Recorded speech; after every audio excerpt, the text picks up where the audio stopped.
Ti piacerebbe rivivere una sala giochi come questa con i profumi e i suoni dei vecchi cabinati degli anni '80? No, non è possibile perché lo Stato non permette di mettere più in luogo pubblico i giochi degli anni '80.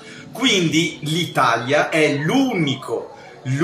ripeto, l'unico paese in Europa dove non è più possibile giocare con i vecchi videogiochi anni '80. Potete giocare con i ticket, potete giocare con le slot machine, ma non potete assolutamente mettere uno di questi giochi in un luogo pubblico e quindi non ci lasciano assolutamente divertirci in maniera sana con i vecchi cabinati.